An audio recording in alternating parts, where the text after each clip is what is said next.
Farhad Abbas sebenarnya manfaatin Mas Agus. Makin mencuat, makin melebar, makin kemana-mana masalah donasi Mas Agus ini.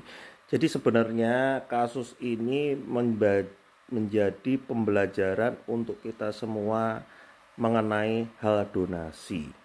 Ya, di sini saya bingung loh.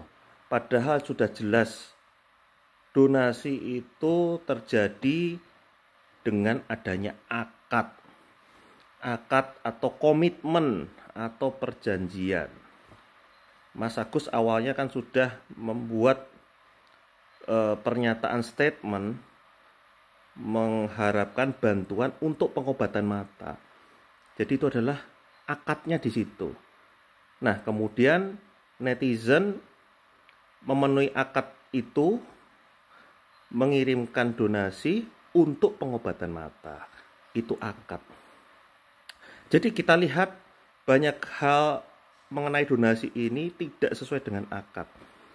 Ya, saya juga pernah waktu itu saya berpikir ya, ada salah satu kawan meminta donasi ke saya dengan mengatasnamakan syiar. Waktu itu dia bilang, mobil saya rusak, saya butuh 2 juta untuk perbaikan mobil. Nah, akadnya adalah untuk perbaikan mobil. Saya transfer, waktu itu minta 2 juta. Saya transfer, ternyata saya hubungi kawan saya yang lain. Kawan saya juga cerita, dia juga mentransfer untuk perbaikan mobil. Nah, bayangkan, dia akadnya perbaikan mobil 2 juta, saya sudah penuhin, dan yang lain juga mentransfer hal yang sama. Tentu itu adalah suatu penipuan.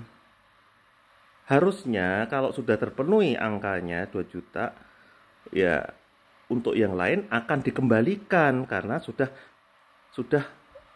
terpenuhi biayanya gitu loh. Nah, yang terjadi di Mas Agus juga begitu. Ini akadnya adalah untuk pengobatan. Ya. Tentu netizen akan kecewa karena tidak sesuai dengan akad, malah untuk keperluan yang lain, membayar hutang, diberikan kepada family-familinya, itu tidak sesuai dengan akad. Jadi kalau tidak sesuai dengan akad artinya ya kesalahan secara hukum. Nah, dari sini kita semua bisa memahami bahwa donasi ini memiliki komitmen yang harus dijaga. Ya, jadi saya teringat juga dulu yang donasi rame-rame untuk pembelian kapal selam. Waktu itu setelah Nanggala tenggelam, ada membuat donasi pembelian kapal selam, ternyata tidak diberikan kapal selam. Padahal komitmennya adalah untuk diberikan kapal selam. Harusnya kalau tidak jadi beli kapal selamnya, dengan uang itu dikembalikan lagi. Nah, jadi pelajaran yang kita bisa ambil adalah pertama, banyak orang tidak memahami tentang adanya akad atau perjanjian atau komitmen dalam satu hal, termasuk dalam hal donasi. Yang kedua, dari sini kita bisa lihat bahwa donasi ini rentan untuk disalahgunakan.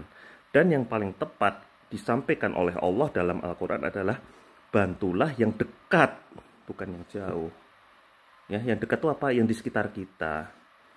Saudara kita yang sehari-hari berjumpa, tetangga kita, orang tua kita, kawan kerja kita yang dalam kesulitan, itulah yang dibantu. Bukan yang jauh di sana, karena kalau yang jauh di sana itu tadi rentan masalah.